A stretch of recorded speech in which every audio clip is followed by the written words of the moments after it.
Hello and welcome to Matt Loves Eurovision. It's my Eurovision 2024 Top 37 countdown, place number 15. It's Australia, Electric Fields, one Milkali, one Blood. Please do click on the subscribe button, ring that notification bell, like, share and comment below. Link to the music video is in the description, as is the link to my blog post. Now, Australia's participation in Eurovision had been in some doubt in 2023. It was the last year that we knew that they had been confirmed for. There had been a number of years where we knew they'd had like a 5-year agreement that they were going to be around, but there was no news about whether that was being continued or renewed, and there was no public news at all on future participation. However, when this year's countries were announced or revealed, Australia's name was of course there, and I don't think that was to many people's surprise. I think it was expected that they would still be there. Their performance at Eurovision continues to be very, very strong. They achieved their 5th top 10 place last year, and that was with just 8 appearances, and only just 1 non-qualification in that time. Last year's artist Voyager had been runners-up in the Australian national selection, an earlier national selection, and so it is with this year's internally selected artists. They are the 2019 national selection runners-up, Electric Fields, who will be going to Malmö.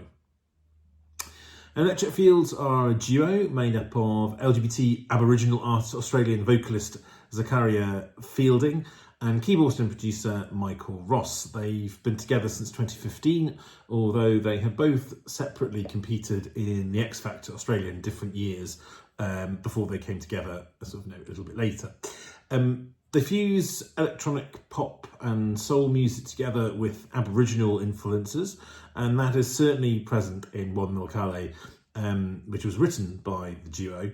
They use the didgeridoo within the song. And also, for the very first time at the contest, there are some lyrics in an Australian Aboriginal language, Yankuni Tjara Yara. Now, I adored their first attempt at Eurovision, where they finished second in the national final in 2019 with 2000 and whatever. Happy 2000 and whatever, forever.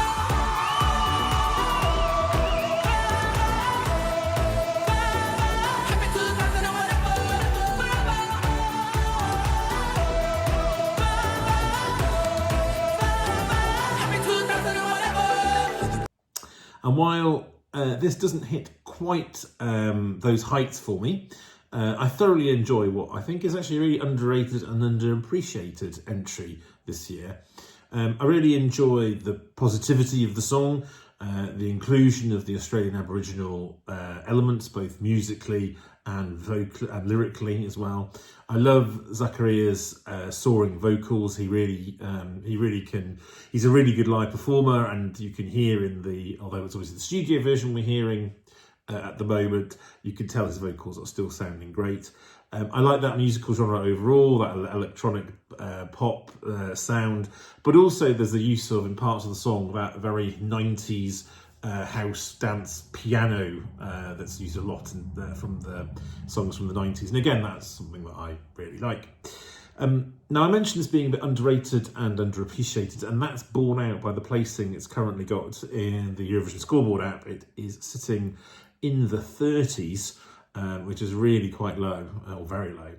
When you look at the semi-final only version of the app, it's not sitting in a qualifying spot, as you see. Not quite at the bottom there, not quite as bad, but still not in a qualifying spot. And I do think one of the reasons it is so low is that we've heard very little from them, seen very little of them in the run-up to the contest. They haven't been at the pre-parties. Now, Voyager did go to the pre-parties. Electric Fields have just elected not to, and not surprising. It's a devil of a long way to come, and expensive, and they might be wanting to prepare for the actual contest. Also, the music video gives us very, very little. Obviously, last time, you had live performances in the national final. You haven't had the live performances this time, and the music video is really little more than a lyric video. They do appear in it as sort of heads, but they don't really do very much. So again, there's not a lot for people to go off. And so I wonder whether that's part of the reason why it hasn't kind of chimed with the Euro fans very much. The betting odds are a bit more equivocal. And that reflects Australia's strong qualification record and also that knowledge of the live performance. We know Electric Fields can perform well live and can put on a good stage show. So I do hope that will be the case when it comes to the contest and that this does come to life on stage. I think it'll be a really nice landmark to have a new language sung in the grand final. But let me know what you think about the song and their chances, as always, in the comments below. And join me again very soon. Take care.